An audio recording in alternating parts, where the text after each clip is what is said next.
Bueno, buenas tardes. Bienvenidos a todos los que se han conectado para participar en esta importante jornada, estudiantes, docentes, colegas, no solo de la ciudad de Chilecito, colegas de la capital de La Rioja también, hoy nos acompañan. Un placer recibirlos en esta segunda jornada de actualización de derecho laboral, donde se abordarán temas importantes con respecto a las últimas reformas como el nuevo escenario de las relaciones laborales en Argentina y panorama en América Latina. Agradezco especialmente la presencia de los destacados e importantes expositores que hoy nos acompañan, el doctor Julio Armando Grisolía, la doctora Eleonora Peliza, quienes compartirán su valiosa experiencia y conocimientos. Agradecer a la doctora Antonella Escalet por la invitación realizada a los doctores, por la coordinación de la jornada junto a la doctora Noelia Mana, quien tuvo la iniciativa de realizar estas actividades conjuntamente con el equipo de docentes de la asignatura Derecho del Trabajo, la doctora Tovares, la doctora María Laura Contreras, el doctor Damaso Gómez. También agradecer al profesor doctor Salcedo, César Salcedo, rector de nuestra casa, al doctor Pablo Flaim, director de la Escuela de Ciencias Sociales, por apoyar cada iniciativa y poner a disposición los recursos necesarios para que se lleven a cabo. También agradecer al área de comunicación audiovisual, a Gustavo, Hugo Jiménez, el área de sistema, el licenciado Pablo Olmedo, por estar siempre alerta en estas actividades, modalidad virtual, para que todo salga según lo planificado. Espero que esta jornada sea enriquecedora y nos ayude a todos a profundizar en temas tan relevantes para nuestra formación académica y práctica profesional. Disfrutemos de este espacio. Le concedo la palabra a la doctora Antonella Escalet, quien va a dar lectura a los currículum vitae de los doctores Grisolía y Peliza. Muchas gracias.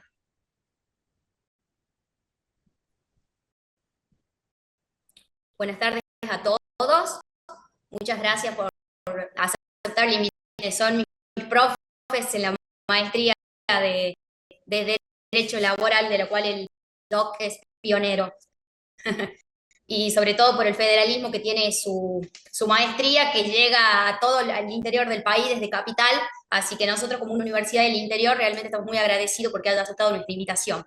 Bueno, voy a leer el currículum del doctor Grisolía, el abreviado, porque bueno, quienes saben ya quién es el doctor, pero vamos a leer el currículum abreviado de él. Es juez nacional de trabajo, abogado egresado de UBA, doctor en ciencias jurídicas y sociales, doctor en derecho del trabajo, doctor en derecho del trabajo previsional, social y derechos humanos, es magíster en derecho del trabajo y relaciones laborales internacionales, posee una mención de honor, senador Domingo Fautismo Sarmiento, otorgada por el Honorable Senado de la Nación Argentina, es director y docente de la maestría en trabajo y relaciones laborales internacionales de la UNTREF y del doctorado en Derecho del Trabajo en UNTREF y miembro del Comité Académico de Doctorados y Maestrías.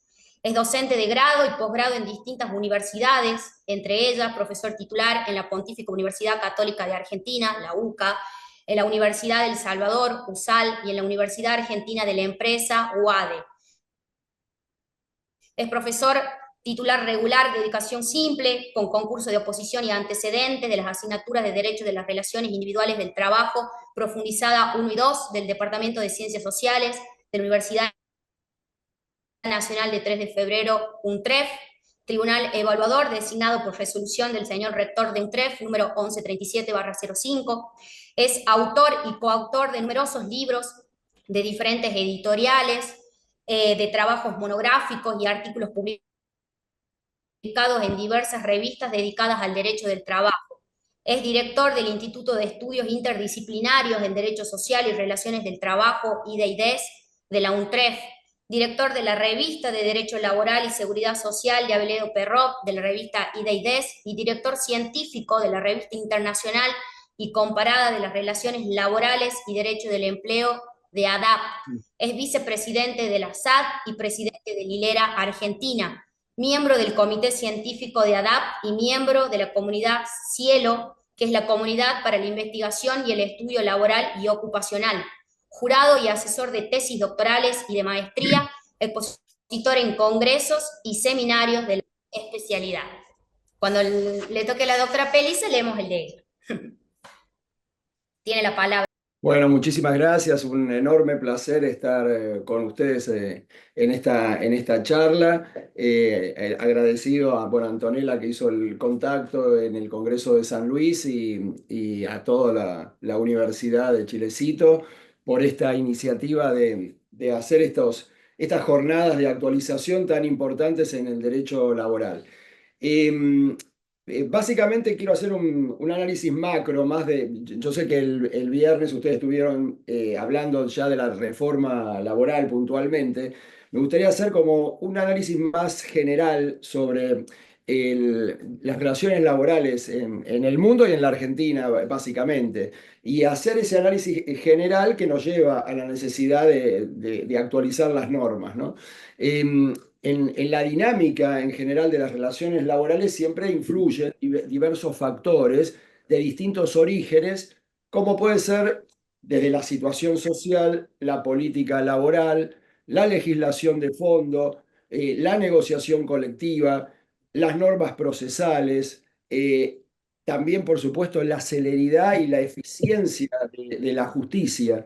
Y últimamente, en los últimos años, a este cuadro de situación que influyen en las relaciones laborales, se empiezan a sumar otros factores, como son la transformación digital y la tecnología.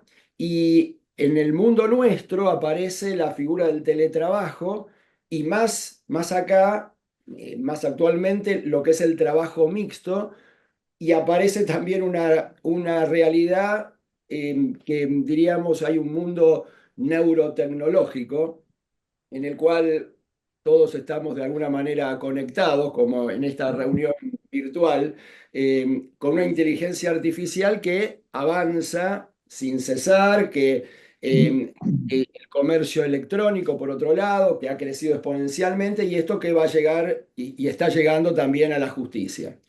Eh, Ahora bien, dicho esto, diríamos que para tener relaciones laborales sanas es importante, es esencial que los distintos actores sociales tengan en claro algunas premisas y se comprometan a buscar esos actores sociales las mejores soluciones a los problemas que se van planteando.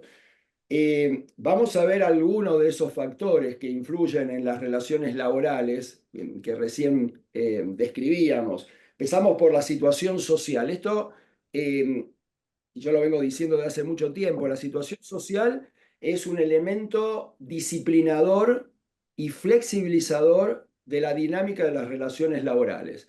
Es decir, la realidad indica que un trabajador, una trabajadora despedida o despedido, por imperio de esa situación social, llámese desocupación, subocupación, trabajo no registrado, no se puede en la práctica reinsertar rápidamente en el sector formal de la economía. Y esto lo obliga a aceptar empleos precarios, empleos informales o empleos de baja calidad y en la práctica se termina vulnerando el principio de irrenunciabilidad de los derechos y el orden público laboral. Ese trabajador, cuando es despedido, seguramente no puede esperar el tiempo que tarda un juicio laboral porque necesita el dinero para su subsistencia y la de su familia. Por eso siempre hablamos del crédito alimentario. Y en la práctica termina por ahí conciliando, llegando a un acuerdo conciliatorio en montos más bajos que los aconsejables, sin perjuicio de la vigencia, por supuesto, del artículo 15 de la LCT, que habla de la justa composición de derechos e intereses.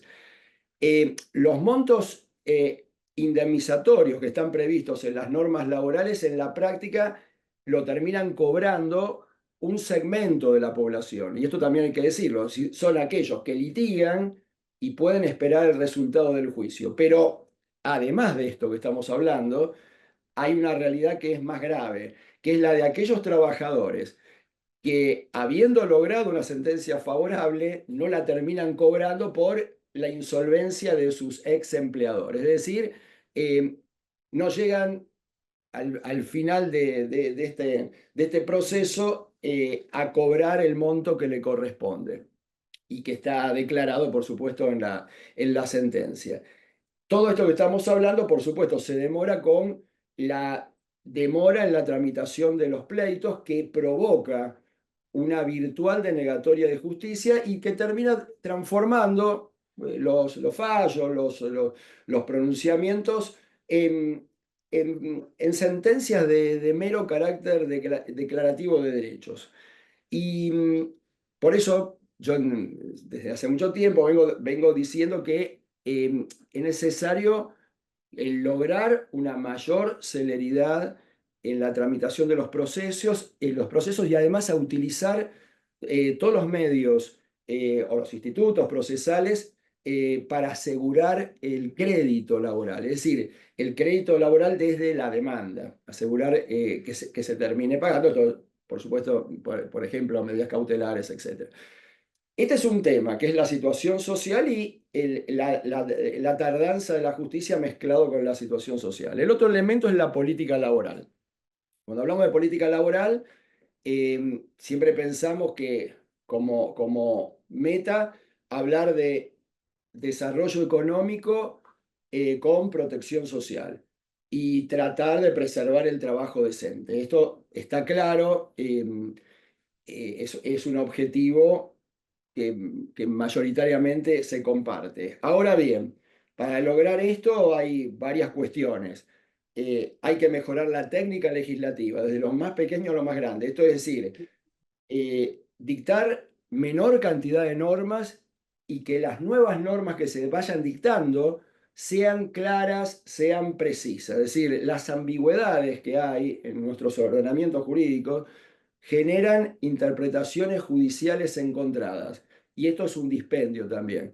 El otro gran elemento de la política laboral es tener un ordenamiento jurídico laboral previsible. Es decir, que hay que mantener las reglas de juego en el tiempo, por un tiempo medianamente razonable. Es decir, normas que tienen que ser justas, que tienen que ser claras, que tienen que ser ejecutables efectivamente. O sea, no normas que declamen derechos. Y como decíamos, evitar ambigüedades en la redacción, conceptos equívocos, es decir, hay que facilitar también la interpretación judicial.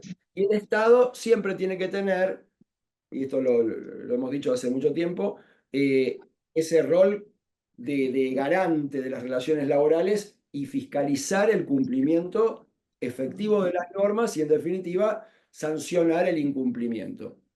Y otra de las cuestiones que son importantes en esta política laboral, y esto yo ya lo he escrito hace más de 20 años, pero en realidad se mantiene esto, es elevar las competencias laborales de la población. Esto es decir, formación y capacitación continua. Es decir, si uno pretende reducir la informalidad, los abusos del sector formal, es muy importante la formación.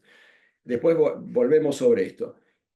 Y llegamos al derecho de fondo, por supuesto. Y el derecho de fondo tiene varias cuestiones. Hablamos de un trabajo decente, por supuesto, en ambientes de trabajo adecuado, la revalorización, diríamos, de la negociación colectiva. Y además de esto, de todo esto que hablamos del derecho de fondo, nos vamos también a la otra pata que es el derecho procesal. Y previo al derecho procesal hablamos de la conciliación y la conciliación como un medio útil, como un medio eficaz para la superación de los conflictos laborales y que, como también sostenemos los propios jueces, tiene una ventaja sobre la sentencia y es que no es impuesta. Entonces, que lo deciden las mismas partes. Realmente es importante.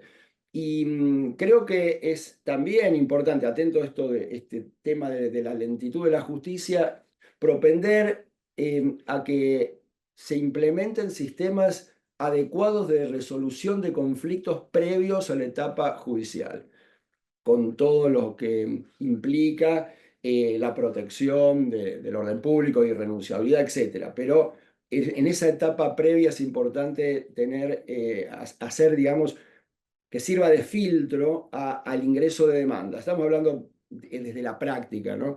Y para esto, por supuesto, hay que capacitar a los actores sociales en las técnicas de negociación y de conciliación, y esto significa eh, apuntar a la comunicación como elemento, diríamos, clave de la negociación, al liderazgo, al arbitraje inclusive.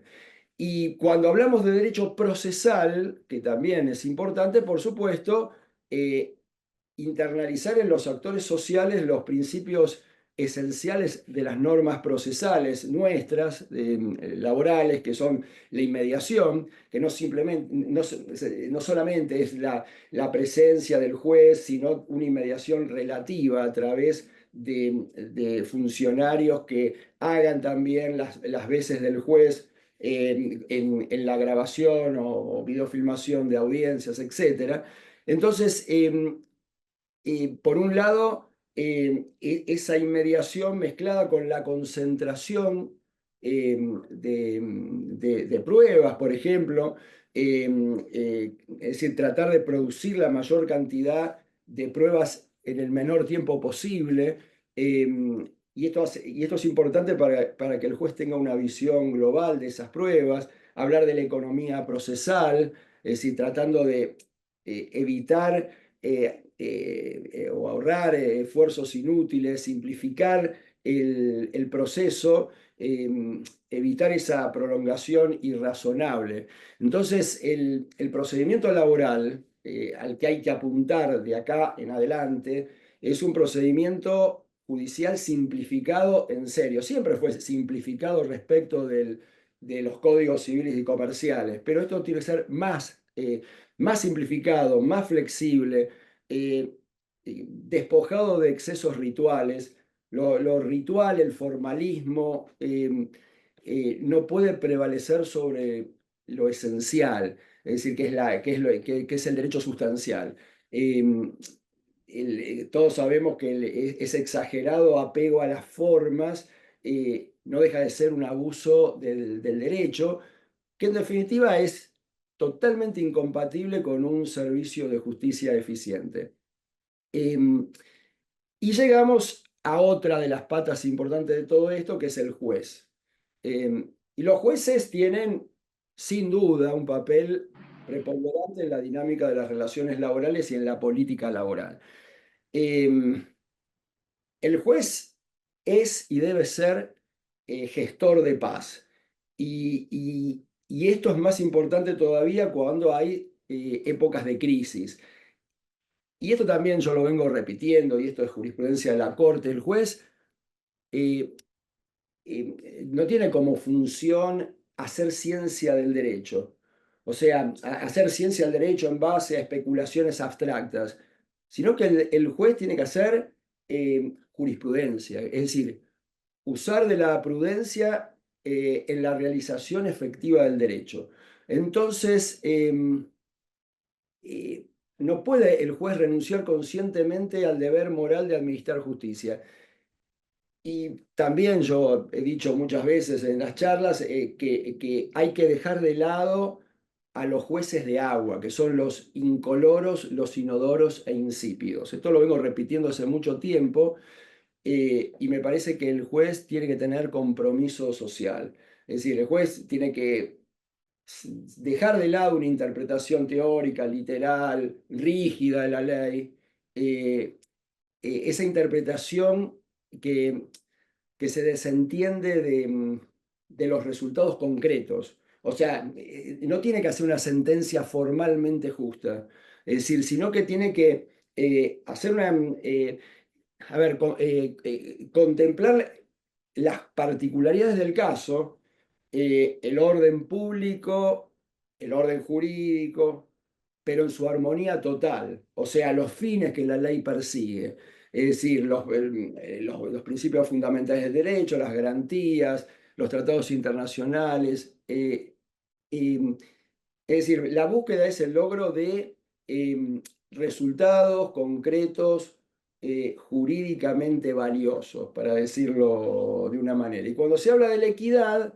que esto viene pegado a esto, eh, además de ser un principio consagrado en la ley de contrato de trabajo, en el caso del derecho laboral, la equidad no es que sustituye ni corrige a la justicia, sino que es la misma justicia la que corrige la injusticia estrictamente legal que se produce en algún caso particular al aplicarse ese esquema genérico y abstracto de la norma general. Esto no lo digo yo, lo dijo Aristóteles, ¿no?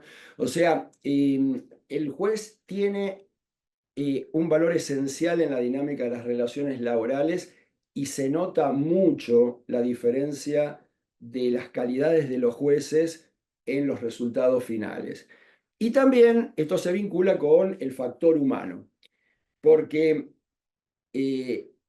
así como en toda sociedad la persona humana es esencial en cualquier acción transformadora, eh, es importante la aptitud y la idoneidad de los distintos operadores, jueces, funcionarios, em, miembros del Ministerio de Trabajo, abogados de parte, peritos, etcétera, que por supuesto requieren permanente capacitación, actualización de conocimientos. Pero esto está claro.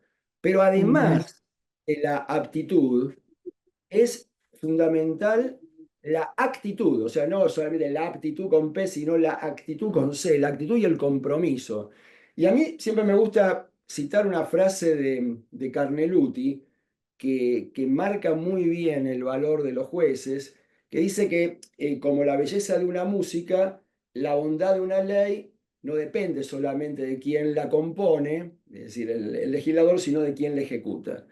Entonces, lo que hay que tener en claro acá, que cada cual, desde el lugar que le ocupe, le toque ocupar, debe asumir ese rol con compromiso social, siempre en el entendimiento que se debe hacer justicia en el caso concreto. No hay que olvidar que los créditos laborales son alimentarios, que deben ser efectivamente percibidos por el trabajador.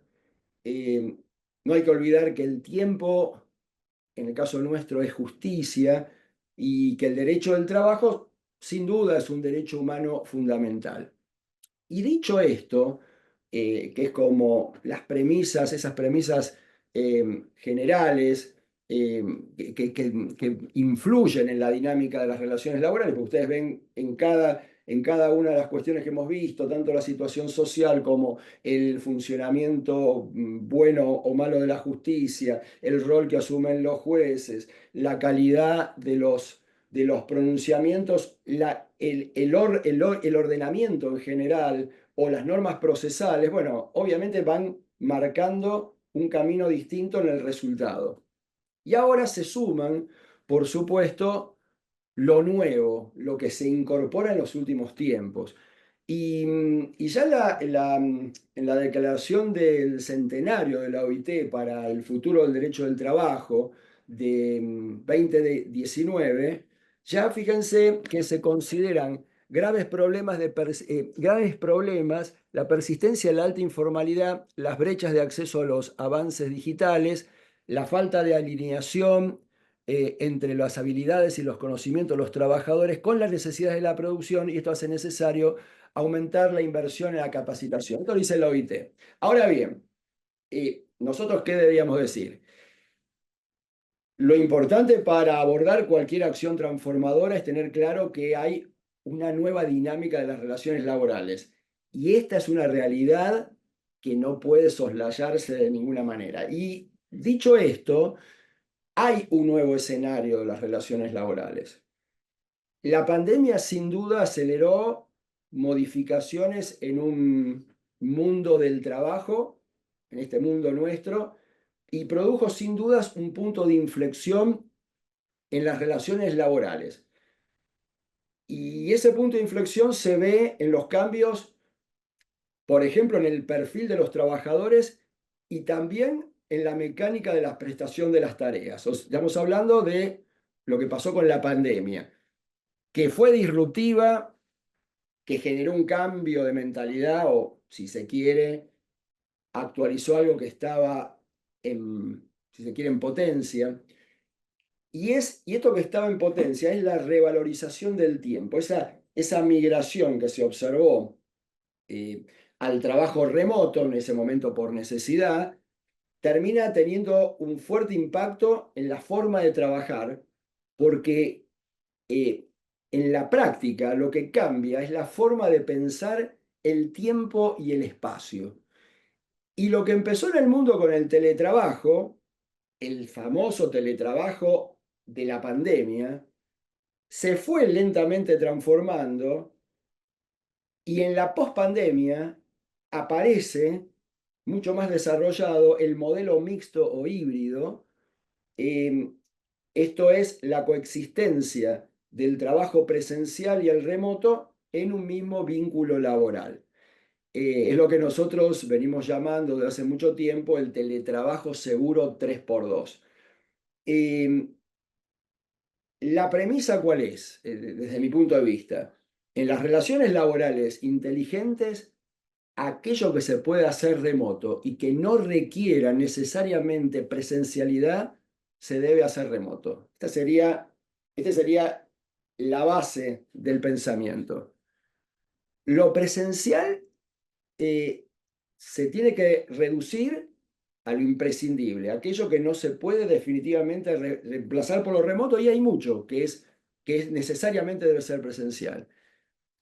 Y lo que hizo primero el teletrabajo y ahora el sistema mixto es modificar la gestión del rendimiento, porque se pone y se sigue poniendo más énfasis en el trabajo realizado, en la producción, en su calidad, que en el famoso horario de inicio y de finalización y en el tiempo real trabajado. Y hoy creo que mayoritariamente se concluye que el modelo del futuro no es definitivamente el tradicional 100% presencial, tampoco seguramente será el 100% remoto o teletrabajo, sino que el trabajo híbrido se viene imponiendo. Eh, y esto que estamos diciendo solamente es un aspecto, porque si ustedes analizan lo que viene pasando, eh, el cambio es más profundo, porque hay una especie de agotamiento de los formatos tradicionales de relaciones laborales. ¿Cuáles son los formatos tradicionales, los que todos conocemos? 5 o 6 días de trabajo en la semana, 8 o 9 horas por día, 1 o 2 días libres, jornadas extensas, horas extras, trabajo 100% presencial, plena presencialidad, a lo que se suma las 8 o 9 horas, se suma el tiempo de viaje, por supuesto, cumplimiento estricto del horario, eh, inclusive marcando inicio y finalización, marcando reloj, como se decía antes, y todas las rigideces que ustedes conocen. La mayoría de los trabajadores del mundo están disconformes y cansados de ese trabajo y terminan buscando en la realidad un mejor balance entre la vida laboral y la vida personal. Ese modelo histórico, histórico hasta hace poco tiempo, ¿no? De estructuras rígidas, el problema principal que tiene es que no se adapta a las demandas de las nuevas generaciones. Y las nuevas generaciones apuntan fundamentalmente al teletrabajo o apuntan a un sistema mixto o híbrido, es decir, el presencial y remoto combinados, con libertad de horario,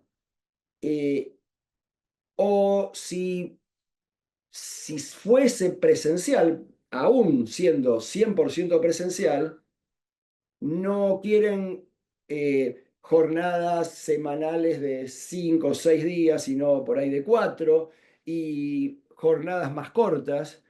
Es decir, los trabajadores buscan nuevas oportunidades laborales no solo en términos económicos, sino esencialmente en calidad de vida. Y esto se relaciona, como yo ya lo he dicho en varias oportunidades, en trabajos, en ponencias, con lo que fue en 2021 ese fenómeno conocido como la gran renuncia, que llevó que en Estados Unidos renunciaran 4.300.000 personas en agosto de ese año 2021 y que durante todo 2021 terminan renunciando casi 48 millones de personas y que hayan renunciado 50 millones de personas en Estados Unidos en 2022, fenómeno que se repite en algunos países de Europa como Francia, que en el primer trimestre solamente de 2022 terminan renunciando medio millón de personas.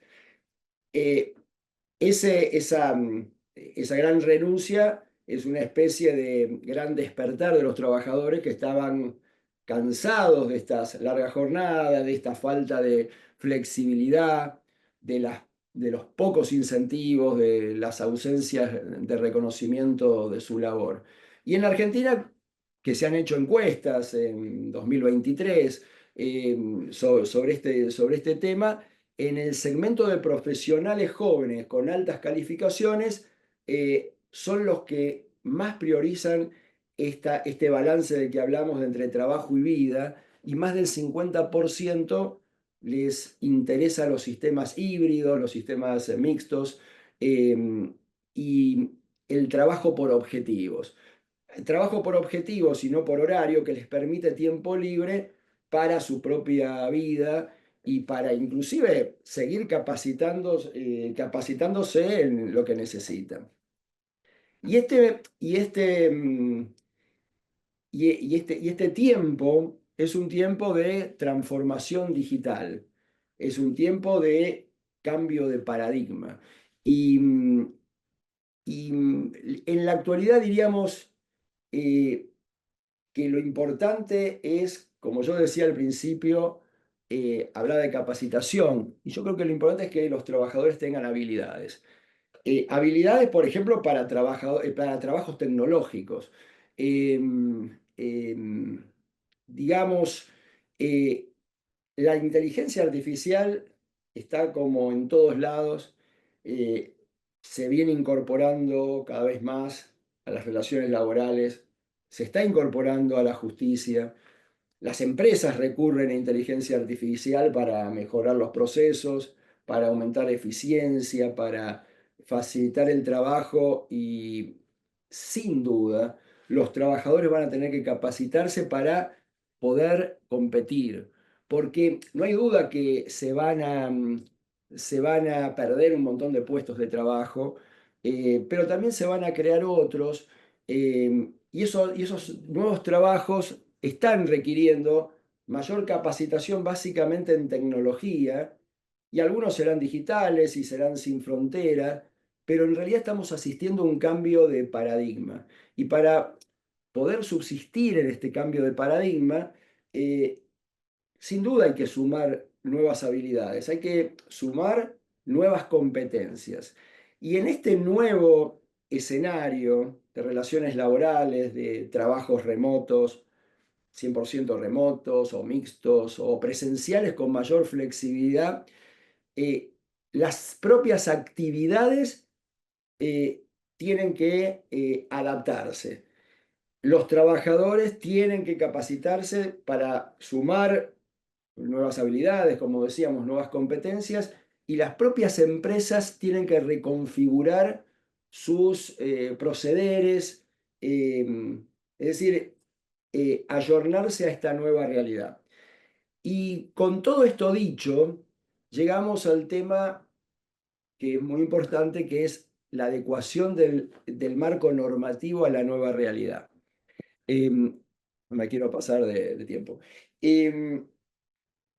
A ver, sin lugar a dudas, en determinadas circunstancias, de acuerdo, como decíamos, a la situación social, política, económica, más en tiempos de cambios de paradigma y transformación, es necesario introducir adecuaciones en las distintas ramas de un ordenamiento jurídico.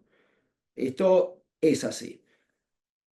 Si me dan a elegir, diría que las modificaciones preferentemente deberían ser consensuadas, con un punto de partida lógico que es el respeto a la dignidad de los trabajadores, al principio protectorio, pero esta tutela esta vez debe tener en realidad un sentido moderno y finalista.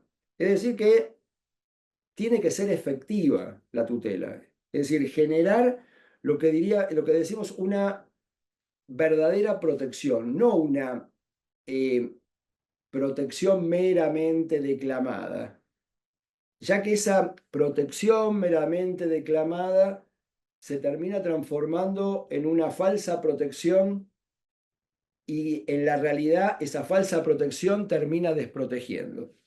Y este juego de palabras es así porque la protección tiene que materializarse en los hechos con la generación de trabajo decente. Es decir, los trabajadores, estos trabajadores, de los que estamos hablando ahora, ¿qué quieren? Quieren tener acceso a los empleos, quieren trabajar en condiciones adecuadas. Y el empleador lo que quiere es poder producir y generar ganancias. Estamos hablando de los buenos trabajadores y los buenos empleadores. Es decir, que tanto el trabajador como el empleador, cada uno a su manera tiene que ganar en este juego. Y tienen que ganar porque son dos caras de una misma moneda. Y el derecho del trabajo es dinámico. Y esto lo hemos dicho siempre. Entonces, teniendo en cuenta todos estos cambios que se están produciendo a nivel social, económico, político, tecnológico, hay que adecuar hay que adecuar el marco jurídico. Hay que ordenar, hay que adecuar el marco jurídico, el ordenamiento jurídico y hacer nuevas normas para los trabajadores actuales y del futuro.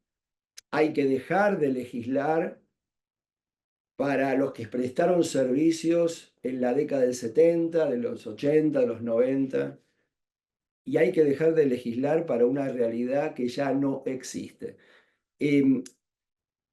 Digamos, hay que modernizar el derecho laboral sin, por supuesto, desvirtuar sus principios rectores, hay que resguardar carácter protectorio, decíamos, tutelar los derechos de los más débiles, que son los trabajadores, por supuesto, pero esto no significa oponerse al progreso.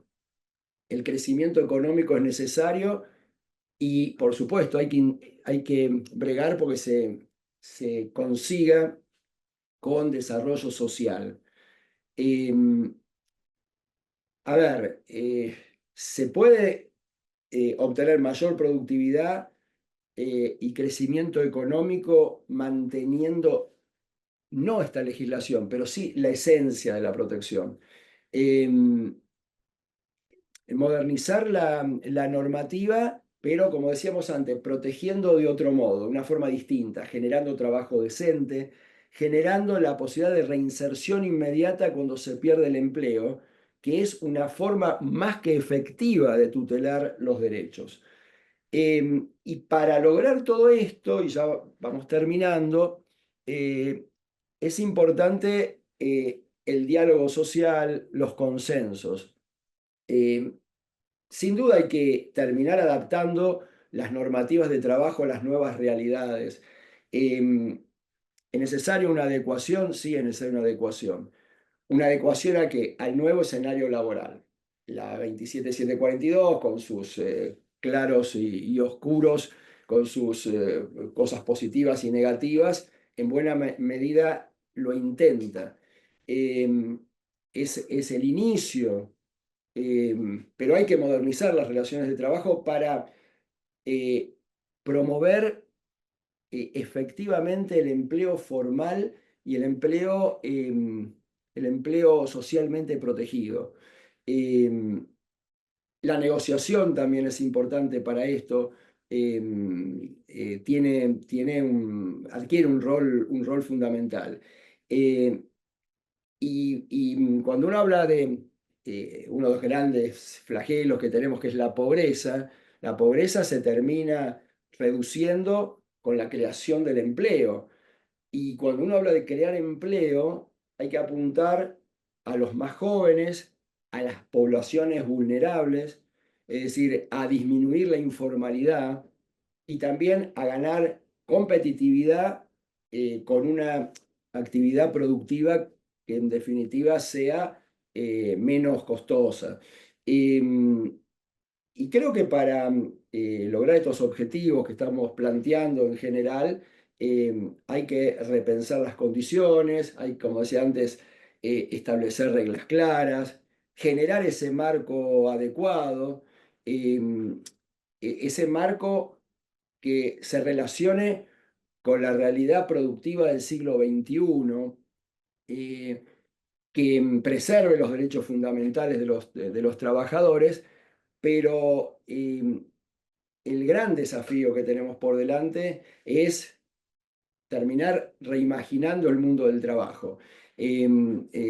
Pensamos un mundo en el cual el trabajo, y ya relacionado con lo que piensan las nuevas generaciones, sea el que se adapte a la vida y no la vida al trabajo. Y en esto, la búsqueda de consensos, una negociación que termine siendo ganar y ganar tanto para trabajadores como para empleadores, la cooperación, esa actitud solidaria, esa actitud de buena fe de los distintos actores sociales, va a ser, creo yo, fundamental, no solo para progresar, sino por, diríamos, un básico sentido de supervivencia y también por el bien común. Bueno, muchas gracias.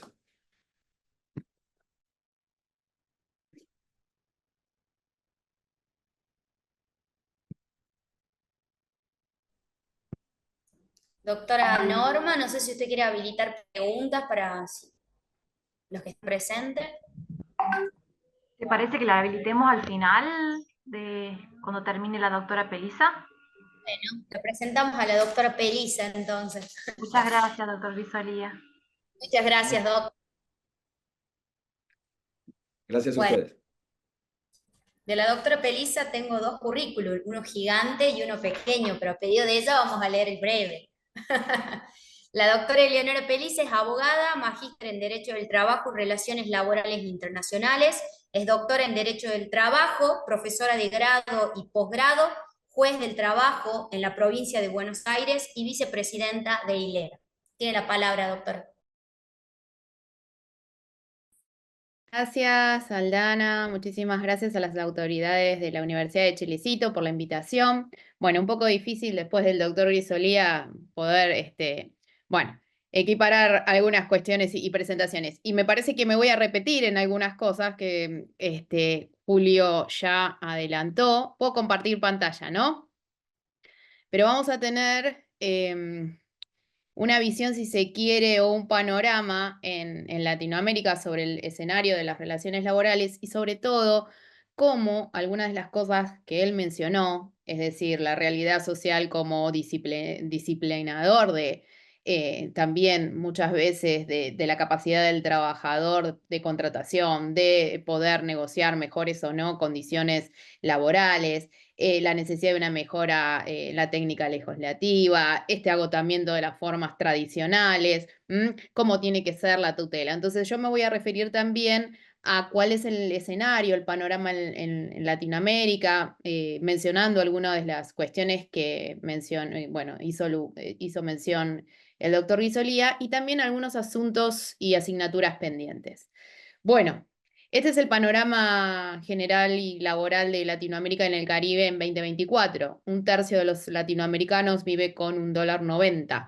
Hoy por hoy se vive y muchas veces se habla del fenómeno del trabajador pobre o de la pobreza laboral. Antiguamente la pobreza estaba asociada a la ausencia de ingresos, es decir, yo soy pobre porque no tengo trabajo, y hoy por hoy la pobreza es un fenómeno también de los trabajadores. ¿Por qué? Porque un tercio también de las personas que trabaja son pobres. Y si tenemos en cuenta que de acuerdo a la Organización Internacional del Trabajo y la CEPAL, el 80% de los ingresos de las personas provienen del trabajo, sea en relación de dependencia o lo que nosotros podemos llamar autónomo, cuenta propista, esto revela que lo que otrora era garantía al menos de cierta movilidad social y condiciones dignas de subsistencia, hoy por hoy no lo es. Y esto trae también, estas condiciones laborales traen un impacto directo sobre ¿qué? La frustrada aspiración a cierta movilidad social.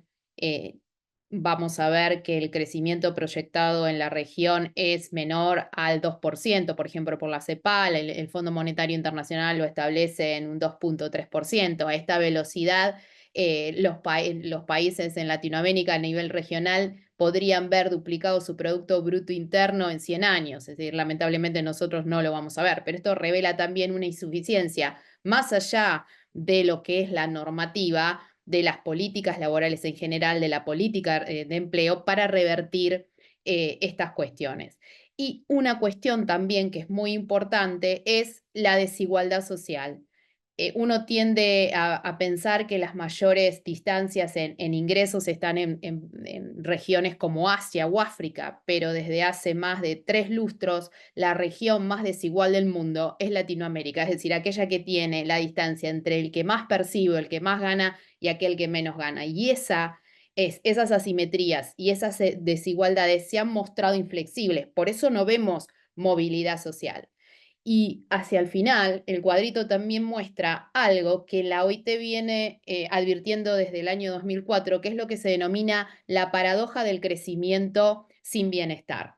En los últimos 5 años, los países que han recuperado su economía con mayor, si se quiere, trascendencia han sido Perú, Brasil, Uruguay y Chile. Pero sin embargo, y esto no es particular de estos países, lo ha tenido la Argentina en la década del 2000, muchas veces ese crecimiento económico, por eso se habla de crecimiento, el crecimiento económico de un país no se traduce en mejores condiciones laborales y mejores condiciones de vida para sus habitantes. ¿Qué quiere decir? Pueden decirnos si el país crece o ha aumentado la tasa de empleo o ha aumentado macroeconómicamente, las cuentas comienzan a dar mejor, pero eso no se traduce en mejor calidad de vida para los habitantes. Y como señalaba hace un rato el doctor Grisolía, toda la legislación latinoamericana, no exclusivamente la de Argentina, se asentó sobre estos paradigmas jurídicos, es decir, la noción de estabilidad, ¿sí? Esa especie de, algunos establecen más allá de la definición técnica que nosotros tenemos, esa especie de derecho de propiedad que el trabajador tenía sobre su puesto de trabajo, que solo se quebraba, por ejemplo, en nuestro caso, en el caso de un incumplimiento grave, de una injuria, a tiempo completo, como decían hace un rato, con un horario, una jornada fija y sobre todo con un empleador identificable. La gente sabía para quién trabajaba y cómo estaba trabajando. También la característica, lo hacía en un ámbito de trabajo, en un establecimiento. Eso fue cambiando. Y si nosotros vemos cómo es la evolución del derecho del trabajo, podemos tener distintos periodos. Este cuadrito tiene un fin solo pedagógico.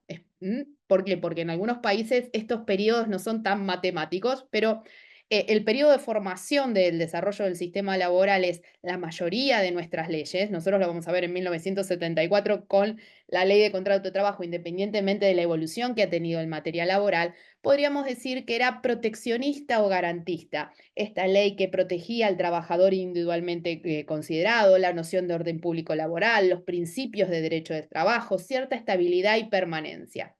Desde las primeras leyes obreras hasta 1970 como identificación sin perjuicio de nuestra legislación con el Código de Panamá. Durante la década del 80 se produjo una reforma de esos códigos que protegían individualmente al trabajador, pero miraban con desconfianza a las organizaciones sindicales, ¿sí? En general había un gran intervencionismo propio de la evolución de esa legislación, donde se produce una especie de democratización de los derechos colectivos de trabajo. Después, fines de la década del 80 y la del 90, coincidiendo también con la caída de las dictaduras o los gobiernos de facto, vino un proceso de flexibilización laboral que también fue de entrada y de salida, es decir, sacar barreras al despido, esta estabilidad que era, si bien la ley o principio general, con la modificación, por ejemplo, total de algunos códigos, como fue el de Costa Rica en su momento, permitía cierta salida, o el chileno mismo, cierta salida más desregulada de ese puesto de trabajo. Y también sobre modalidades, las que se conocieron como estas modalidades promovidas o otrora estos contratos basura. Pero lo malo de estos sistemas es que muchas veces eran como especies, decimos, de Frankenstein. ¿Por qué? Porque se asentaron sobre estos principios y pensemos en nuestra ley de contrato de trabajo, sobre principios más bien proteccionistas y se les insertaban estas modalidades que muchas veces no se condecían, ¿no? Resultaban hasta contradictorias. Y desde la primavera, para nosotros del 2004, pero desde la visión del siglo XXI, todos los superiores tribunales a nivel latinoamericano también comenzaron a tener una visión del derecho del trabajo no solo o el trabajo no solo como un derecho más, sino como un derecho humano. Incorporaron la noción de trabajo decente, los convenios y recomendaciones de la Organización Internacional del Trabajo, no porque no lo hubieran hecho antes, pero se le dio una nueva visión, una cosmovisión, esto que hoy hablamos del corpus iuris en materias de derechos humanos. Es decir, fíjense, si nosotros miramos el modelo proteccionista o garantista, la concepción era más el hiposuficiente, aquel que necesitaba protección, y hoy por hoy, obviamente sin descuidar esa concepción, el hombre que trabaja merece, obviamente, protección porque es una persona, ¿sí? Es mucho más que la noción de hiposuficiencia. ¿Pero qué pasó? Y pasaron muchas cosas. Desde la década del 70 comenzaron los cuestionamientos a estos paradigmas, termina el estado de bienestar, es decir, esta inyección muchas veces de dinero, esta noción de pleno empleo, las altas tasas de afiliación sindical, la crisis del petróleo llevó a una crisis económica y otro de empleo, consecuentemente también a las bajas tasas de afiliación.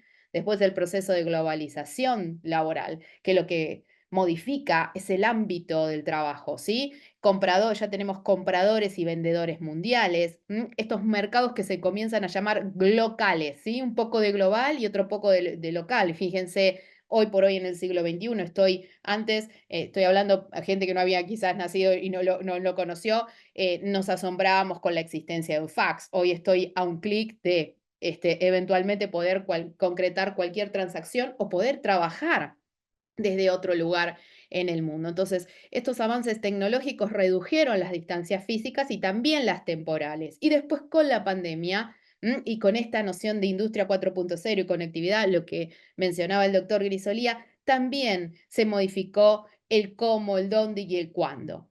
Y fíjense, es la economía de plataformas a nivel Latinoamérica. Desde el 2000, solo 5 años, 2018 a 2023, aumentó 14 veces la cantidad de plataformas digitales en la región. En el Brasil, el crecimiento de los trabajadores fue exponencial, más del 500% solo en 2 años. En México, un 117%. Argentina es la tercera nación en el ranking mundial de contratados a través de plataforma, sea por costo, sea por habilidad, por alta calificación. Y más del 77% de los trabajadores que trabajan en Brasil a través de plataformas son contratados en el extranjero. Y va creciendo el número de ocupación. Hace 5 años, esa tasa de ocupación representaba el menos del 1%. Hoy por hoy, algunas estadísticas hablan del 1,2 y otros ya hablan del 1,6, 1,7%. Pero acá hay una realidad. Esta economía de plataformas, la tecnología, ofrece oportunidades de ingresos. Y muchas veces es un rol de contención frente al desempleo y la subocupación, porque también las estadísticas reflejan, cuando hablamos de subocupaciones, no trabajo la cantidad de horas que necesito o no tengo la cantidad, mi trabajo no me garantiza la cantidad de ingresos. Entonces, ¿por qué digo que es una contención social, no solo en Latinoamérica, sino a nivel mundial, frente al desempleo, porque es una oportunidad laboral, pero también a la subocupación? Como mis ingresos no son suficientes, busco otra alternativa, haciendo este tipo de trabajo. Pero la realidad es que estas formas tampoco se diferencian demasiado de las modalidades de informalidad y precariedad laboral que tenemos en la región, ¿sí? Porque no hay protección sociolaboral, no hay diálogo, muy difícil la representación sindical y obviamente hay un desequilibrio entre la plataforma y los derechos de estos trabajadores. Es decir, es algo positivo, sí, obviamente es algo positivo, pero que necesita una regulación. Entonces, tenemos un contexto internacional complicado, más allá de la guerra, y en concreto me refiero a la cuestión económica desde hace ya más de 2 años con la guerra en Ucrania, entre Rusia y Ucrania. Si bien bajaron las tasas de inflación, continuamos con este bajo crecimiento y tenemos entonces estos desafíos. Baja tasa de participación, precariedad laboral. Esto no son todas buenas noticias, como verán. Segmentación del mercado de trabajo, una alta siniestralidad laboral, paradójicamente también envejecimiento de la población. Y ese envejecimiento de la población tiene una relación directa, porque si nos baja la tasa de participación en los sistemas que son solidarios, ustedes saben que los trabajadores activos costean en la actualidad a quienes, a los pasivos, son los que ayudan a solventar cualquier sistema de seguridad social. Es decir, si baja la tasa de participación, hay una afectación directa a futuro de los que son las prestaciones eventualmente de la seguridad social. Lo que refería el doctor Grisolía, una educación obsoleta. ¿Por qué? Porque necesitamos competencias, necesitamos habilidades, que muchas veces lo que se llama de la obsolescencia de las habilidades. Muchas veces la escuela, la universidad o eventualmente el secundario no nos prepara para lo que requiere el mercado de trabajo. Y una baja competitividad en las empresas. ¿Qué quiere decir esto? Que la mayoría de las empresas no produce riqueza. Es decir, la mayor concentración de riqueza como no lo que gana la empresa, sino lo que genera la empresa en salarios y aporta al país, está concentrado en un núcleo muy pequeño de la economía. La mayoría de las empresas técnicamente también son pobres. Entonces, lo que nos estamos refiriendo es a un gran déficit.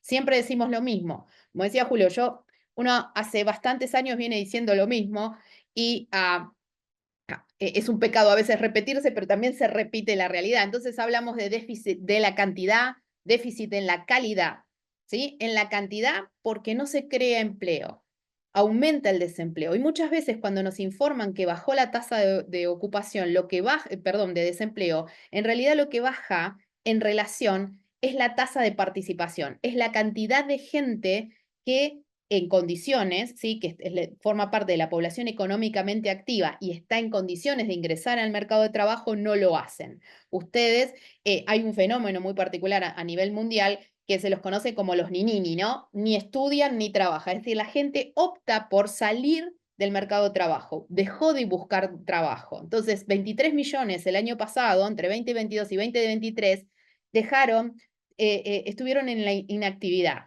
Esto, para que ustedes den una idea, es como si hablásemos de Perú y parte de Chile, sin buscar trabajo. Entonces, estos son los indicadores. En azul ven la tasa de participación, como les decía, la cantidad de gente, personas, trabajadores, es decir, población económicamente activa que está en condiciones de trabajar, que participa del mercado de trabajo. La tasa de ocupación es el grado de aprovechamiento de sus recursos y obviamente los desempleados son aquellos, ¿sí?, que están en condiciones de trabajar y no consiguen trabajo. Ahora bien, si lo que baja es la tasa de participación, a ustedes les parecerá poco, pero 2 puntos o 3 puntos en la tasa de participación es un montón. Entonces, no solo hay que mirar la tasa de desocupación, sino qué cantidad de personas trabaja y ingresan al mercado de trabajo. Y estos son buenos números, aunque no son tan buenos, si no consideramos a México y Brasil en las estadísticas. ¿Por qué? Porque son dos grandes países industrializados muy importantes. Si los retiramos de la estadística, muchos de los países, la mayoría, Argentina es un caso especial en estos últimos 2 años, no recuperaron las tasas que tenían con anterioridad en el periodo de 2019. Es decir, solo en 3 de los 14 países la tasa de participación económica en el primer semestre del año pasado y hacia finales habían recuperado el nivel del primer semestre anterior a la pandemia. El otro déficit, es decir, no solo hay menos gente que ingresa en el mercado de trabajo, también tenemos un déficit en la calidad. también hacían referencia hace un rato de esto, informalidad laboral, precariedad laboral. A nivel macro, si uno considera a nivel regional, el 54% de los latinoamericanos trabaja en el sector informal. El sector informal es donde la ley no se aplica, o son un conjunto de empresas, un conjunto de personas, donde la ley laboral no se aplica, o si se aplica defectuosamente. Es lo que nosotros conocemos como una registración defectuosa. Están fuera de la ley. Y el 46% en el sector formal. Y esto me trae lo que se conoce como vulnerabilidad laboral o fragilidad laboral, que es un indicador complejo. ¿Por qué? ¿Qué es lo que más me acerca eventualmente a la pobreza de la que hablábamos hacia el comienzo? La fragilidad laboral me la da por este déficit de empleo. No trabajo la cantidad de horas que necesito trabajar, necesito tener 2 trabajos para cubrir mínimamente mis gastos.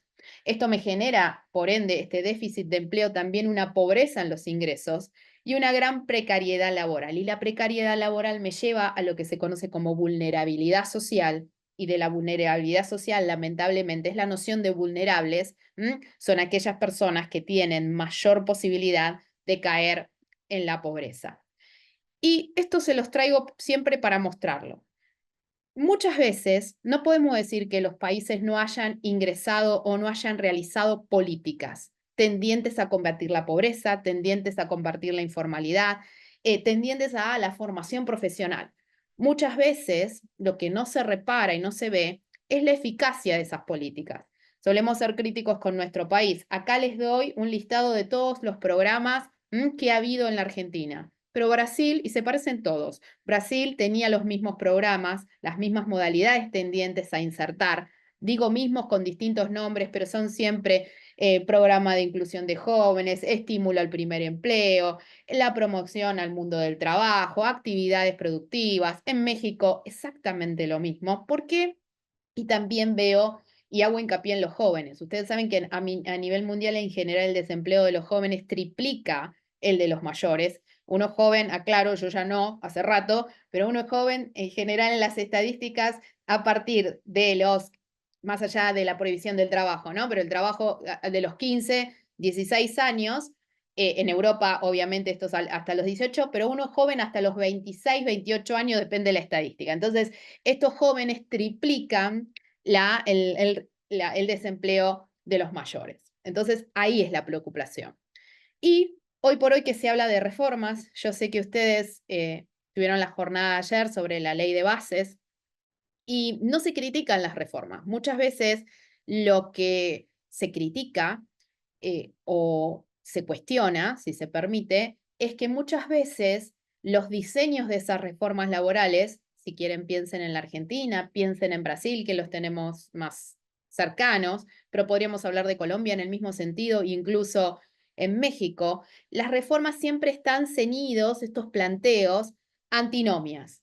Entonces, y la lucha es entre la noción esta, bueno, la norma es muy rígida y como la norma es muy protectoria, es muy rígida, es muy garantista, hace que mi país sea menos competitivo. Entonces, es la rigidez versus la flexibilidad. El argumento del protocolo de Washington, necesito ser más flexible para que lleguen inversiones. Estoy hablando del protocolo de Washington, década del 90, pero los argumentos son similares. Elimino todas las rigideces legales, estas protecciones, estas cuestiones que son ineficaces, ineficientes, y voy a lograr mayor competitividad. Pero muchas veces, y a los resultados me remito, estas normas que han sido flexibilizadoras, quizás por una mala técnica legislativa, y solo o partiendo a veces de un sesgo, no han logrado esa competitividad y esa productividad. Como dijeron hace un rato, ¿está mal reformar y modernizar? Obviamente no. El problema es qué técnica uso y qué tan efectivo soy. Y lo que corro como riesgo, si no adapto mi legislación y sigo legislando en un sistema productivo que ya no existe, como decían hace un rato, decía el doctor Rizolía, si yo sigo legislando con una concepción de la década del 40, si quieren, del 70 o del 80, voy a tener un problema porque estoy legislando para gente o modalidades que quizás ya no existe y me pierdo de legislar y proteger para aquellas nuevas modalidades de las cuales estamos hablando. Entonces, lo que se produce, si esa normativa no es efectiva o no regula o no abarca la totalidad de circunstancias que tenemos y modalidades que tenemos en este nuevo mercado de trabajo, se produce una flexibilidad de facto. ¿Por qué? Porque igualmente tengo desprotección. Cuando no regulo, obviamente voy a tener desprotección. Y siempre el debate final es el derecho del trabajo por sobre la regla o no, sobre la reglamentación del mercado de trabajo. Muchas veces se contempla con esto. Y no es acá mi función hacer la apología del derecho del trabajo, pero muchas veces se le pide a las normas laborales cosas que las normas laborales no están destinadas a hacer. Obviamente el derecho del trabajo, la doctora Ferrairos decía, era un modalizador de la sociedad, sin duda.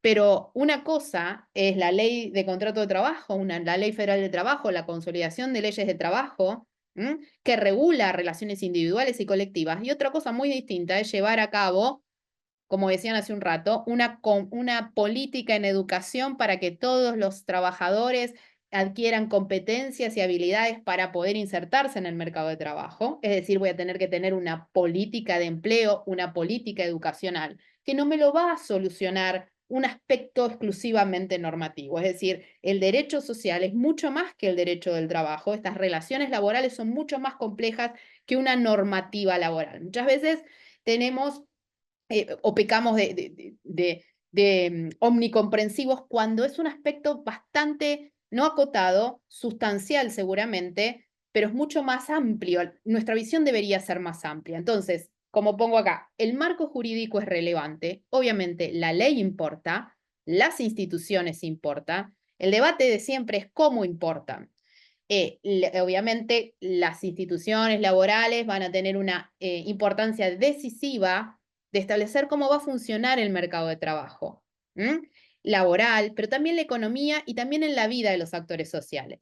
Pero no siempre la efectividad de las normas laborales, si quieren piensen en la última reforma o en la anterior o en la anterior o en cualquier reforma que ustedes hayan leído, la efectividad de la norma laboral no siempre está asociada a la protección que la norma acuerda. ¿Por qué? Porque ninguna norma, vamos a decirlo claramente, ninguna voy a desproteger o se va a desproteger. No, el diseño legal no solo debe buscar cuidar ese puesto de trabajo, sino obviamente a la persona que lo ocupa. Y acá le puse distintos países, porque muchas veces, y la Argentina lo ha hecho en otras décadas, la legislación tiene que estar a medida de la estructura laboral y la realidad sociolaboral de un país. Lo que funciona, es una obviedad, lo que funciona muy bien en Suiza o eventualmente en Japón o en Alemania o a nivel europeo, quizás en un contexto social, no funciona de la misma manera en nuestro país. Y yo siempre hago este juego, que no es un juego, es una realidad. El país X existe. Fíjense, esta es la intencionalidad de la normativa de trabajo. 4 años sin que corra la prescripción vigente la relación laboral. Hay protección especial para, en el caso del despido de una mujer embarazada, enfermos de SIDA, los delegados sindicales, acarrea la nulidad. En este país hay 30 días de vacaciones anuales pagas, hay derecho a 2 gratificaciones, es decir, tienen lo que vendría a ser 2 aguinaldos para nosotros, por una remuneración cada uno mensual al año. Indemnización por del despido, es una remuneración y media por cada año de servicio. Su tribunal constitucional, es decir, lo que vendría a ser la Corte Suprema para nosotros, estableció que además hay derecho a reinstalación en el puesto de trabajo y cobro de los salarios caídos. Hay además de la indemnización una compensación de tiempos de servicio, 15 sueldos al año, seguro de vida 16 remuneraciones en caso de muerte, eso se duplica, y hay derecho en la participación de lo que para nosotros sería la participación en las ganancias, la participación en las utilidades. 10%, 8%, 5%, ¿sí? Eso va a variar de acuerdo al sector de la industria. 10% en pesca, siempre para ayudar, para que se vayan imaginando qué países. Entonces, para ustedes, no es ahora un ida y vuelta, después preguntamos. Si yo les describo esto, ustedes imagínense un país. Dirán, bueno, acá hay una alta protección, seguramente hay un buen estándar de vida. Ahora, si yo les digo que esta legislación está destinada para menos directamente, y ahí volvemos a lo que decía el doctor Grisolía, van a ver por qué. Si esto se destina solo al 26% o depende de las estadísticas, el 22% de la población que puede reclamarlo al principio directamente, ¿y por qué digo? Porque este país tiene un 74 o un 78, depende de la estadística que tome, por ciento de trabajo informal. Es decir, que los trabajadores para obtener el reconocimiento sí o sí tienen que ir a bregarlo ¿en dónde? En la justicia. Es decir, que esto en principio solo sería aplicable sin necesidad de judicializarlo, sin conflicto, si lo hubiere, en ese porcentaje de la población. Después les digo qué país es. Pero era mi ejemplo, como veníamos hablando, es el ejemplo más palmario que les puedo dar de lo que es la efectividad, la eficiencia de una normativa laboral y la distancia entre la realidad, ¿sí? Porque esto está consagrado y está aceptado. Entonces, ahí vemos la efectividad y la inefectividad. Hace muchos años, una autora mexicana, Graciela Benzucián, hablaba en un libro, Diseño legal y desempeño real de las instituciones laborales. ¿Y qué decía? ¿Vieron? Dime con quién andas y te diré quién era. Bueno, dime cómo te va en todo esto y te diré qué realidad sociolaboral tienes, más allá de la estructura legal, más allá de tu ley de contrato de trabajo, de la conciliación, de tu código de trabajo. ¿Cómo vas en tu cobertura de la seguridad social? ¿Es amplia, es efectiva? ¿Tenés un buen sistema de inspección? ¿Tenés una alta capacidad para detectar trabajo no registrado, irregularidad y combatirlo? ¿Cuánto duran? Otra de las cosas que decía el doctor. ¿Cuánto duran los procesos judiciales? ¿Qué porcentaje de sentencias favorables tenés? Y dentro de ese porcentaje de sentencias favorables tenés, ¿qué porcentaje de sentencias ejecutadas? Es decir, efectivamente cobradas. ¿Y qué tasa de conflictividad tenés? Que también revela algo, la tasa de conflictividad. Yo siempre tengo que, para que mis derechos se reconozcan, tengo que ir a pleitear, no porque pleitear esté mal, pero no es, debería ser el conflicto la última ratio. Lo natural es, si alguien es despedido, se le abone su indemnización y obviamente tiene el derecho a reclamar.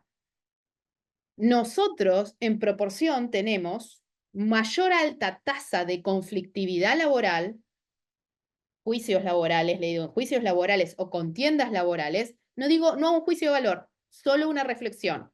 Con una población económicamente activa que no llega a los 20 millones de personas, la real, no los que se declaran activos, contra países más industrializados, el triple, que tienen mucho menos. Entonces, eso también es una reflexión. Y si alguien necesita judicializarlo, no es porque nos gusta vivir del conflicto, sino que necesito para verlo. Y hago otra cosa. Cuando yo hablo la capacidad para detectar el trabajo no registrado, antes hablábamos de la pandemia. Y a mí me gusta decir, no es el mejor ejemplo, pero es un ejemplo bastante gráfico. La justicia, la administración de justicia, es como un hospital. Llega el enfermo, cuando el enfermo, voy a decir una obviedad, uno va al hospital cuando uno está enfermo o cuando uno ya tuvo el accidente o cuando tiene una patología. Lo mejor, y el hospital, en el mejor de los casos, lo que tiene que hacer es brindarle un buen servicio a ese paciente, no agravar su condición, es decir, en el medio no matarlo, curarlo lo más eficientemente posible. Pero eso tiene un costo, más allá de que la prestación nosotros tengamos acceso. Ahora, lo mejor no es solamente tener buenos hospitales y que sean eficientes y eficaces. Lo mejor es que no tener enfermos. Y para eso necesitamos vacunas. ¿Y cuáles son las vacunas? Una de las vacunas sería tener una buena inspección de trabajo, ¿sí? Y las normativas, y una normativa efectiva, ajustada a la realidad, lo que hace un rato decían de esta tutela moderna y finalista, que tiene que tener el juez, también lo tiene que tener esa normativa. Pero es interesante el ejemplo como para que dimensionemos. Entonces, los mercados no son perfectos, el mercado de trabajo requiere una institución adecuada para funcionar bien. Entonces, acá el debate no es si modernizo, regulo o no regulo, sino qué tipo de regulación necesito.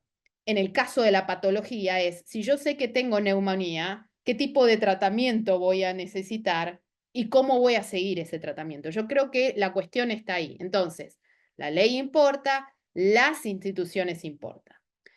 Entonces, como reflexión final, y acá viene la apología de la normativa, muchas veces, la ley laboral no siempre es la causa del problema. El debate es, y acá nos vamos a tener que poner de acuerdo, el nivel de protección social. ¿Cuál va a ser el nivel de protección social que yo quiero darle al trabajador? Este es el nivel de protección. Como decían hace un rato, obviamente hay niveles de protección, los principios son indisponibles, están fuera del negocio jurídico. No se negocia el orden público laboral. Ahora, ¿cómo lo adapto?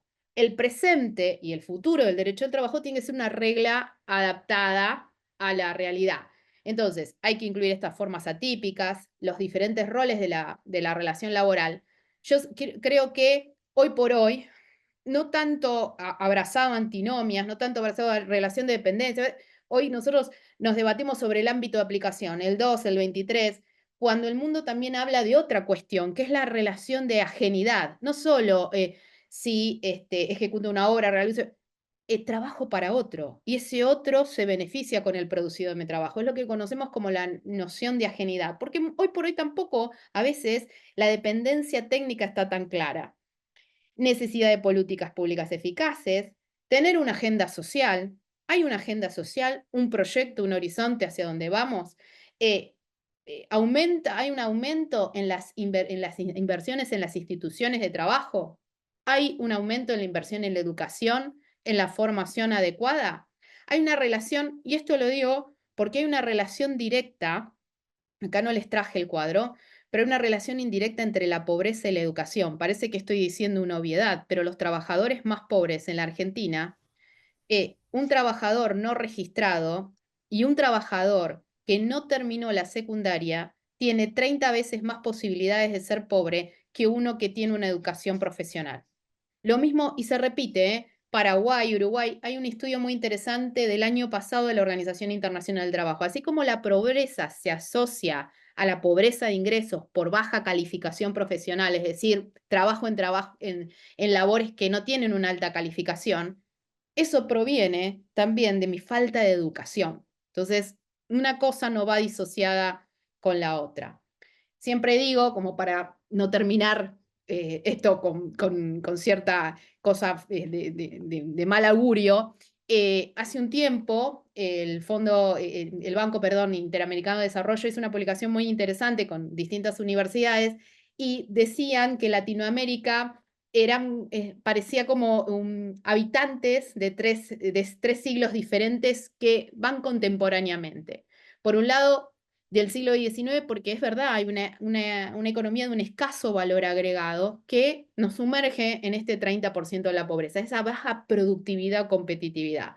Pero por otra vez por otro lado digo, tenemos enclaves industriales dinámicos, hay resiliencia. Nosotros vimos la Argentina, de resiliencia sabemos un montón, a esos vaivenes económicos, a poder adaptarnos. Y también del siglo XXI, porque hay innovadores, pujantes, que se pueden insertar en el mundo laboral, los que se denominan unicornios, las empresas de tecnología quizás más destacadas o de mercado a través de plataforma, también son de nuestra región.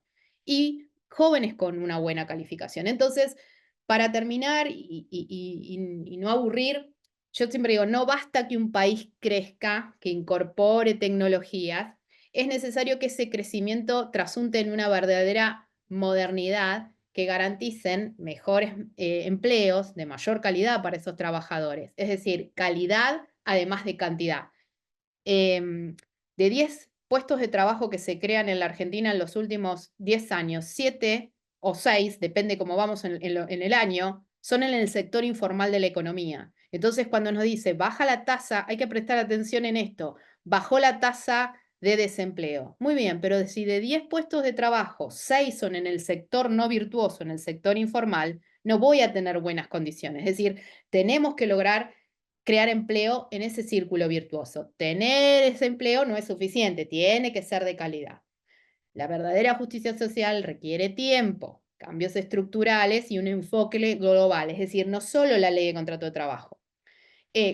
Comprender que la eficacia de la norma, es decir, el fin del que la norma persigue, no siempre está asociado al nivel de protección que ofrece. Piensen en el ejemplo en el país X, ¿sí? Y estos paradigmas sociales, los jurídicos, los económicos y el paradigma social que hace un rato hablaban. Si hoy a un chico, a ustedes le dicen que tiene que pasar 40 años trabajando para una misma empresa, no va a querer, no le va a interesar. Esa noción de estabilidad no le va a interesar. Esos paradigmas sí cambiaron. El hecho social trabajo va mutando.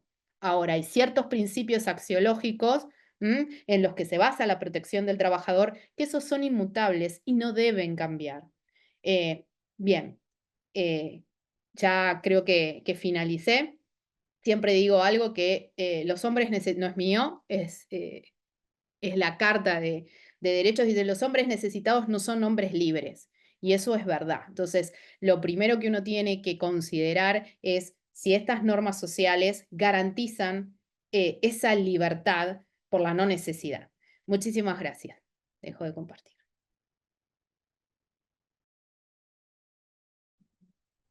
Bueno, Muchas gracias. agradecerles a los dos porque realmente, bueno, siempre es un placer escucharlos, pero la verdad que en este contexto es muy importante para uno que se está enfrentando a la reforma y de tantas cosas a la hora de estudiar, tener tantos parámetros de análisis. Me quedo con muchas preguntas porque hay muchas cosas que fueron disparador, pero, y se me hace difícil por ahí preguntarles, pues sé que ninguno puede adelantar criterio, pero por un lado preguntarle al doctor Grisolía cómo sería una opinión académica eh, de esto que está pasando, de los fallos que están dándole aplicación inmediata a casos que a lo mejor se empezaron hace 2, 3, 5 años y sin embargo están aplicando la ley, la reforma de la ley bases de una manera que podríamos decir retroactiva, o sea,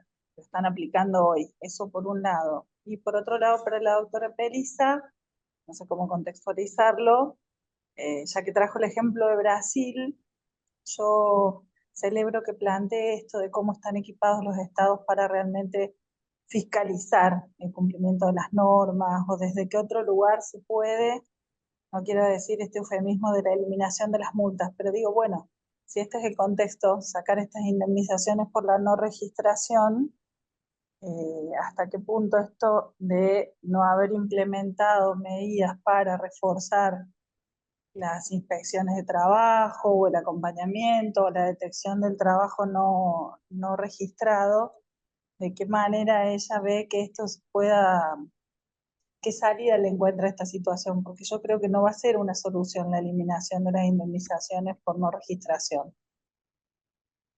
Son como dos Bueno, preguntas. sí, son dos preguntas. Dos preguntitas nada más, sencillas, ¿viste? Bueno, no, respecto al ámbito temporal de vigencia de la 27742, creo que es un tema totalmente debatible. De hecho, la jurisprudencia fue bastante diferente, por lo menos la primera que salió nos sorprendió inclusive a nosotros en Nación, en Capital Federal, porque salió con una no aplicación, o sea, una aplicación directa de la nueva normativa respecto a situaciones anteriores, cosa que llamó la atención. Sí, yo le doy mi opinión, que es simplemente una opinión, nada más. A mí me parece que, o sea, global, porque digamos, la ley tiene distintas reformas que son aplicables para mí en forma distinta, pero si uno tuviese que hacer algo general, yo digo que la 27742 es del 8 de julio publicada, comenzó el 9 de julio de este año a regir, no se puede aplicar a situaciones jurídicas ya agotadas antes de la entrada en vigencia. Me parece que eso es una posición, es decir, general estoy diciendo, ¿no? Es decir, qué sé yo, en el caso puntual del artículo 2 o como el 92 bis, que es el periodo de prueba, o la figura del trabajador independiente colaborador. eh, Esto es clarísimo que se aplica para contratos iniciados a partir del 9 de julio del 2024. Es decir, que las relaciones, diríamos, jurídicas anteriores se rigen por la ley vigente al momento de ser constituidas. Son principios generales. Es decir, En el periodo de prueba está claro porque lo dice el propio decreto 847, ahí lo aclara, ¿no es cierto? Qué sé yo, las relaciones, digamos, iniciadas con anterioridad al 9 de julio, eh, se rigen por la ley vigente anterior. Este sería como el concepto grande. Ahora, respecto al 242, al 245 bis, en ese caso, diría, o sea, estoy hablando del tema injuria y el tema de despido discriminatorio, el ámbito temporal ahí lo marca el momento del hecho injurioso, cuando se produce la injuria, o el momento del acto discriminatorio. Es decir, si la injuria o el acto discriminatorio se produce a partir del 9 de julio, es aplicable la 27742. O sea, sería, digamos, quiere decir pero eso, insisto, son opiniones, o sea, es debatible el tema, ¿no? Bueno, con respecto a las indemnizaciones y a la derogación o a la modernización, por un lado la modernización y la derogación de todas las leyes que trataban de combatir, para decirlo de alguna manera, el trabajo no registrado, dos cosas. Una cosa es la eficacia de la norma, es decir, la norma logra la finalidad que persigue. Vamos a hacerle la crítica, si se quiere, a eso. Si vamos a hablar de las indemnizaciones, por ejemplo, de la 24.013, o la norma fue efectiva, la efectividad es el grado de acatamiento por la sociedad de esa normativa. Supongamos que podemos hacer esa crítica. No fue, y vamos a darla, también, acá es opinable, vamos a darle, como se dice coloquialmente la derecha, de que no fue ni eficaz ni efectiva. Bien, pero esas normas tutelaban un bien jurídico o trataban de prevenir una conducta que era disvaliosa no solo para el trabajador, sino también para la sociedad, porque hay una afectación directa al sistema de la seguridad social. Si la pregunta es, ¿qué pasa si a mí me sacan esto y me dejan sin nada, hablando del hospital y la enfermedad? Sí, eso es más allá. Yo ahí veo que hay cosas, muchas veces en lo que es el decreto o en la regulación de la misma ley se confunde la titularidad con la titularidad de la relación laboral, en el fondo, ¿no? Con la registración. Si usted me pregunta o vos me preguntás qué es lo que debería haber, más allá de lo que hay, algún sistema idóneo a nivel inspección para tratar de revertir esa realidad. Que no solo se subsana con la sanción de eventualmente cierta compensación económica ante la falta por el empleador. Después se puede ir a lo que hoy por hoy en doctrina se está debatiendo. ¿El trabajador puede reclamar daños? Sí, eventualmente. O sea, no hay ninguna ley que diga que no lo puede hacer. El problema es que el problema de fondo no se solucionó, que es la informalidad laboral. Entonces, si yo no combato de una manera eficiente y, si se quiere, efectiva esa informalidad laboral a través de una normativa, supongamos, vuelvo a insistir, que la que estaba no era ni eficaz ni eficiente, necesito otro diseño, lo que hablamos hace un rato, otro diseño legal que no parecería, no lo sé, prima facie idóneo establecido. Y vuelvo a entender, más allá de que parte de la doctrina y autorizada doctrina está hablando de la indemnización por daños, obviamente por la falta de registración, eso no soluciona el problema de fondo, que es a nivel macro, a nivel sistema, vuelvo a repetir, de la seguridad social. No sé si contesté. Lo Y que puedo efectivamente, muchas gracias a los dos.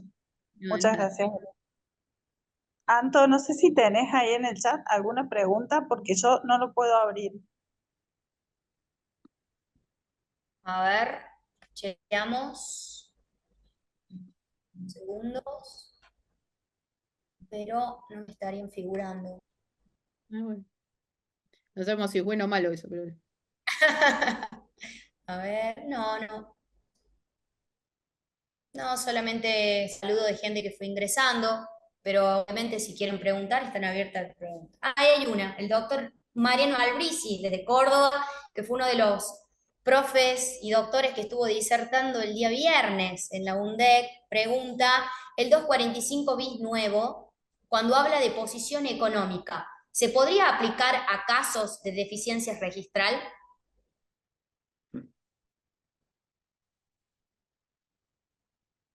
Esa es la pregunta. Si quieren, la vuelvo a repetir o les doy la palabra a los dos. Sí, no sé si... Sí, sí, podría aplicarse. Sería, digamos que es un término que abre el juego a muchas interpretaciones, ¿no? Pero podría aplicarse. Igual yo no me quedaría, digamos, si hubiese que reclamar por la no registración, me parece demasiado exiguo el premio que tiene el 245 bis para meterme en el 50% más de un 245, porque el 245 bis es lo más parecido al artículo 11 de la 25.013, que tuvo vigencia el 3 de octubre del 98 y el 19 de marzo del 2004, que enumeraba, tenía un parecido a este, porque enumeraba taxativamente las causas, en ese caso. Acá tiene una enumeración más amplia, por supuesto, con también una indemnización pequeña que era el 30% de la indemnización por antigüedad. Y en este caso es el 50% llevado hasta el 100% de indemnización por antigüedad. Es decir, que por ahí sí, podría haber, se podría tomar esto, digamos, el tema de la posición se podría... Este, se podría sumar causales bajo el título de la posición, pero por ahí habría que atacar otras causales por otro lado, porque Además tener una... tiene la Claro, limitación que no puedes reclamar por otro sistema. Y no sé, claro. si no puedes reclamar por otro sistema, me parece que el otro sistema es Sí. Por más eso libertad. creo que ahí está la cosa. Es una norma complicada esa. Ese es el despido discriminatorio que discrimina, digamos. A ver, yo lo critiqué en el 98. Nosotros con Pedro Núñez hicimos un libro cuando salió la reforma de la 25.013 y uno de los artículos que atacamos por todo esto que estoy diciendo y mucho más fue ese artículo 11. Este es mejor que el 11, aclaro, es mejor que el 11, pero me parece medio innecesario el artículo, porque estando la 23.592 y toda la construcción jurisprudencial que se hizo sobre, digamos, de los últimos 20 años, es como volver para atrás. Yo creo que en definitiva favorece al empleador en el sentido que le da una previsibilidad al costo de una discriminación. Y es medio complicado que el acto discriminatorio tenga un techo y un techo bajo. Entonces yo en ese momento dije algo, hace 20 y pico de años atrás, que me trajo ciertos problemas, porque yo estaba en la Universidad Argentina de la Empresa, y en ese momento yo explicaba por qué el despido discriminatorio de maternidad, que es el de los 13 sueldos, digamos, el de la maternidad, cuando la mujer es despedida. Bueno, yo dije, la mujer como madre vale 13 sueldos y la mujer discriminada por sexo, digamos, por ser mujer, vale el 30% más de una indemnización por antigüedad. Entonces era algo que no funciona, es decir, no puede haber una diferencia tan grande entre normas. Pero bueno, es un tema muy debatible, este artículo 245 bis.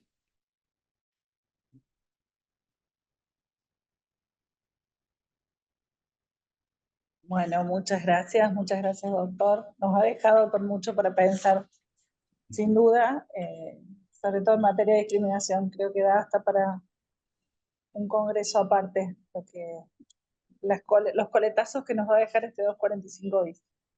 Anto, ¿vos encontrás alguna otra pregunta por ahí? No, no, estaba solamente la del doctor Albrisi que leí, pero si quieren escribir alguna otra, no, por el momento no, o hacerla verbal, ahí no. Solo me figuraba eso. Bueno, nos quedaría entonces, bueno, agradecerles infinitamente por el esfuerzo al doctor Grisolía, a la doctora Pelisa, que los admiramos mucho, que los seguimos mucho. Bueno, ahora Anto más activamente. Y bueno, que esperamos pronto poder contar con ustedes para futuras actividades de la UNDEC y de la carrera de abogacía. Así que darles las gracias a los dos por acompañarnos. por sumarse a esta iniciativa. No, Bueno, muchas gracias, muy amable, un placer estar aquí. Muchas gracias. muchas gracias, gracias por la invitación. Muchísimas gracias a los dos. Excelente, impecable la jornada de hoy y agradecerles también a todos los que han participado. Muchas gracias.